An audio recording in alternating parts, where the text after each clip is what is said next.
Vous êtes, j'imagine, tous des développeurs d'applications. Levez la main qui n'est pas un développeur d'applications.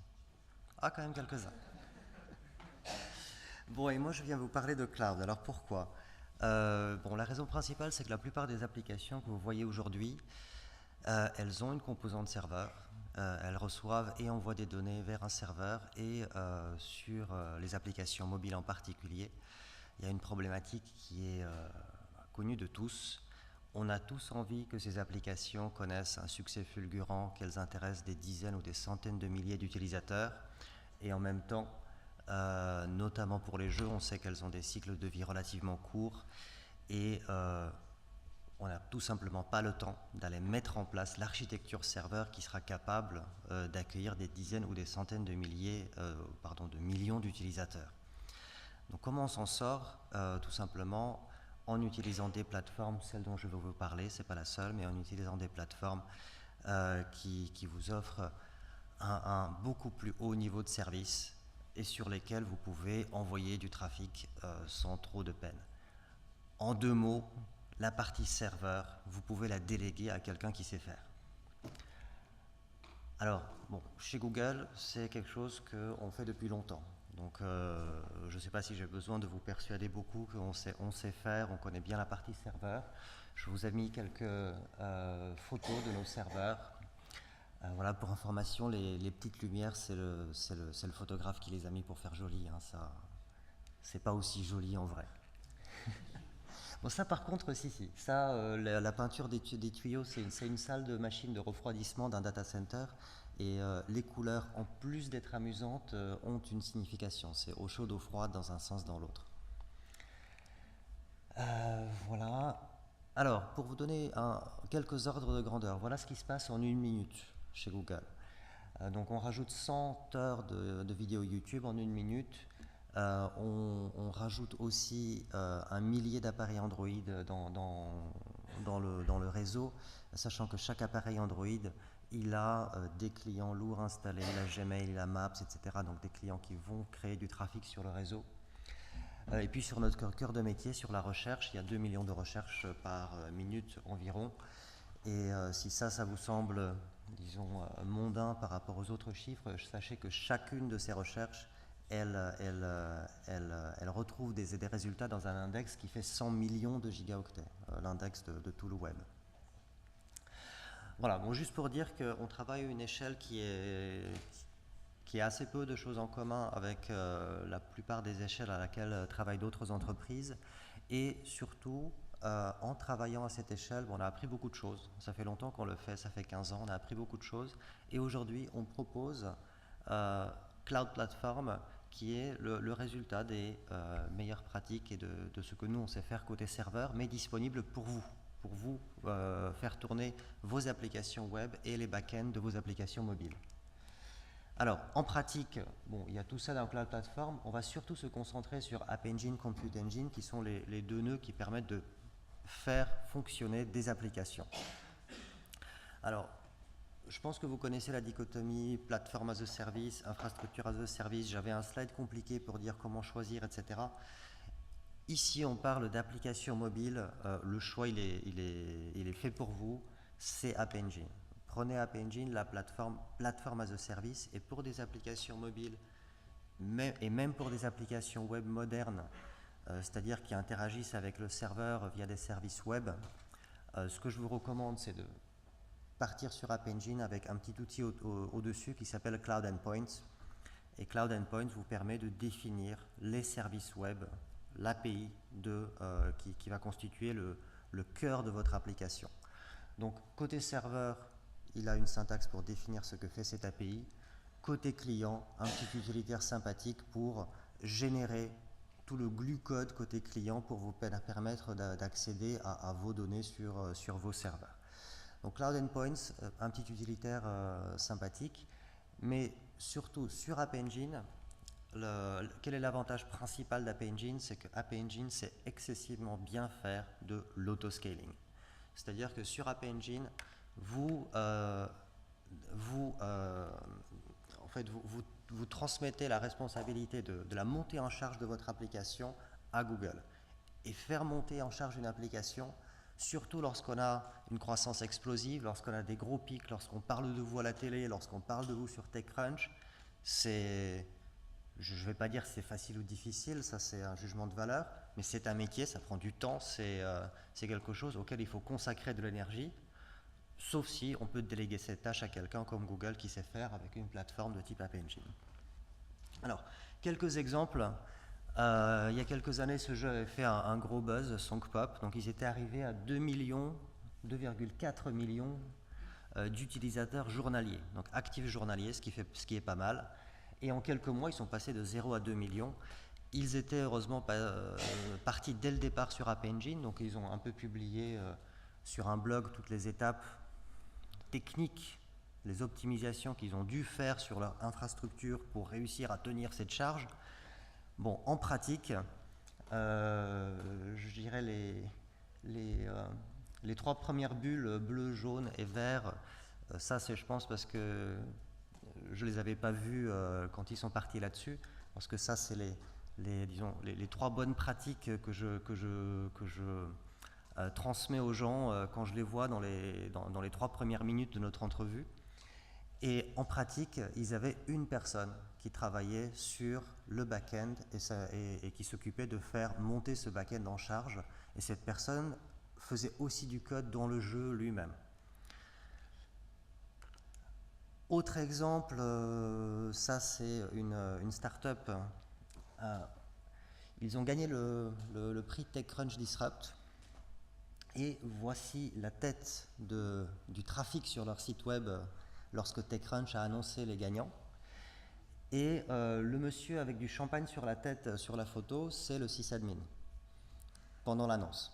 Donc vous voyez, il n'était pas du tout en état de courir en salle serveur et faire quelque chose pour encaisser ce trafic. Mais encore une fois, heureusement, il était sur App Engine et dans le petit compte-rendu qu'il a publié, il a même noté une chose qui est assez intéressante, c'est que pendant ce pic de trafic, la latence de leur site a baissé. Alors ça a l'air un peu contre-intuitif. En fait, ce qui s'est passé, c'est que quand App Engine voit un pic de trafic comme ça, App Engine monte en charge de façon très agressive. C'est pas grave de monter en charge de façon très agressive, c'est-à-dire de rajouter beaucoup de machines pour tenir le trafic, parce que App Engine enlève ces machines aussi, les éteint une fois que le pic est passé, donc ça vous coûte pas très cher. Et quand il voit une grosse montée en charge, il rajoute trop de machines, quitte à les enlever une minute après, c'est pas grave. Et du coup, pendant le pic, il s'était retrouvé en surcapacité, d'où la baisse de latence. Et puis là, c'était quelques exemples où les pics sont intéressants en soi. Cet exemple-là, je ne sais pas si vous le connaissez. Alors, j'ai pas mis le titre, c'est pour vous aider à deviner. Donc, c'est évidemment Snapchat. Snapchat, c'est, je pense, le plus gros succès startup des derniers 12-18 mois. Eux, ils sont partis de rien, ils sortaient d'école, donc ils se sont lancés sur une plateforme très simple, encore une fois App Engine, eux ils sont en Java sur App Engine. Et aujourd'hui, le chiffre là est complètement pas à jour. Aujourd'hui, ils échangent 400 millions de photos par jour sur Snapchat. Et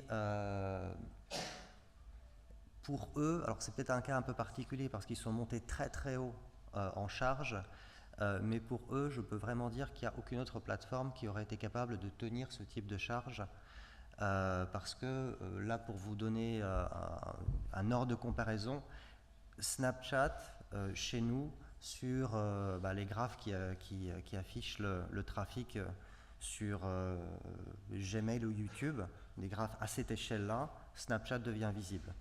Snapchat individuel, pas le trafic agrégé de toutes les applications qui sont sur App Engine ou Cloud Platform. Uniquement le trafic Snapchat, ça devient quelque chose qui est visible à côté du trafic Gmail ou à côté du trafic YouTube. Donc là, il monte très haut. Et je vous donne cet exemple parce que une plateforme comme App Engine, on peut avoir l'impression que c'est extrêmement simple parce qu'on travaille à un niveau d'abstraction qui est très élevé et donc on a très peu de configurations compliquées à faire, etc. On peut avoir l'impression que c'est une plateforme de prototypage, un espèce de jouet pour commencer. Non, derrière nous, on promet qu'on saura vous faire monter en charge, même à ce niveau de charge-là, qui dépassent tout ce que n'importe quelle startup a jamais fait sur Internet. Et ils sont sur App Engine de base. Voilà, alors App Engine, c'est une plateforme qui est disponible en Python, Java, PHP et Go. Et je vous mets un petit slide d'architecture pour les développeurs d'entre vous, pour bien comprendre quelle est, disons, la philosophie d'une application sur App Engine. Donc ce que vous voyez là, c'est une application compliquée, qui fait plein de choses. Et notamment, elle a 2 modules App Engine qui remplissent 2 fonctions différentes de votre application. Si vous avez un site de vente, c'est peut-être le site lui-même et puis un back-end de comptabilité. C'est les 2 petites piles d'assiettes rouges en bas. Tout ce qui est des petits carrés que j'ai mis là, c'est des serveurs. Donc, les 2 modules qui sont à vous, ce sont vos instances App Engine. Le nombre d'instances est décidé par App Engine, il monte, il descend. Mais surtout, ces instances-là ne font fonctionner que votre code. Donc, ce que vous avez écrit, la fonctionnalité de votre application, vous vous focussez là-dessus.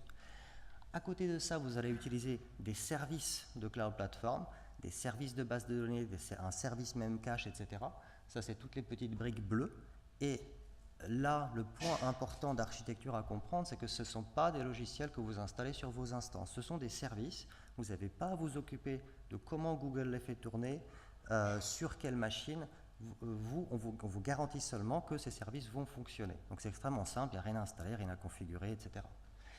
Et puis, alors ça c'est la nouveauté cette année, on introduit le concept de VM-based backends pour les gens qui trouvent App Engine comme plateforme trop contraignant. VM-based backends, je vais passer sur les détails techniques, mais vous autorise sur un module particulier où là c'est votre cœur de valeur ajoutée, vous avez besoin de faire tourner une librairie en C ou quelque chose qui est très important pour vous. Sur ce module-là, vous pouvez les mettre les mains dans le capot, lancer des instances, cette fois-ci Compute Engine, donc des instances classiques sur lesquelles vous avez la main, et les configurer absolument comme vous voulez. Voilà. Un mot sur Compute Engine, simplement pour vous dire que ça existe, et si vous avez en interne une équipe d'informaticiens qui savent faire de la maintenance de serveurs sur Compute Engine, ils peuvent avoir des machines virtuelles vierges pour travailler et faire ce qu'ils veulent avec. Donc là, il y a toute latitude, toute liberté. Ça a notamment été utilisé dans le dernier concours Eurovision pour faire l'application compagnon d'Eurovision. Donc elle a été montée sur Compute Engine, ils sont arrivés à 50 000 requêtes par seconde au plus fort de la fête. Et encore une fois, pour 50 000 requêtes par seconde, c'est beaucoup. Mais on a fait un benchmark sur Compute Engine où on a envoyé 1 million de requêtes par seconde sur le service de load balancing, donc le répartiteur de charge. Évidemment, derrière, il y avait plein de machines pour répondre, mais là, c'était un benchmark du répartiteur de charge, c'est-à-dire 1 million de requêtes par seconde sur la même adresse IP. Bon, ça tient, et ça tient avec une stabilité qui est très bonne, et surtout, ça tient sans prévenir, sans préchauffer. Vous pouvez aujourd'hui envoyer 1 million de requêtes par seconde sur les serveurs de Google. On sait gérer ce genre de trafic. Un slide pour les geeks d'entre les geeks, je ne suis pas sûr qu'il y en a beaucoup, mais on se lance à fond sur la technologie Docker, qui est une technologie qui permet de définir et de standardiser la configuration des machines virtuelles. Donc on est en train d'adopter Docker à la fois côté Compute Engine et à la fois côté App Engine. Là, je passe sur les détails techniques. Alors, bien entendu, combien ça coûte ? Bon, sur App Engine, il y a des quotas gratuits, donc c'est aussi ça qui fait le succès de la plateforme. Les gens peuvent essayer sans tester, et d'ailleurs les quotas gratuits sont relativement, disons, généreux. Donc il y a même pas mal d'applications qui ont des faibles trafics qui restent gratuites tout le temps. Pour ceux qui veulent tester un peu plus, donc les quotas gratuits sont en général suffisants pour tester, mais si vous voulez tester Compute Engine ou si vous voulez tester certains autres services payants, et que en test, sincèrement, si c'est que du test que vous faites, ça va vous coûter quelques euros.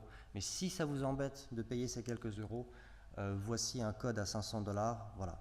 Par contre, une fois que vous partez en production, et si vous êtes une start-up, là, je peux vous aider avec 20 000 $ de crédit. Voilà. Donc, ce sont des crédits qui sont disponibles sur un an pour les start-up, pour tous les services qui sont dans Google Cloud Platform.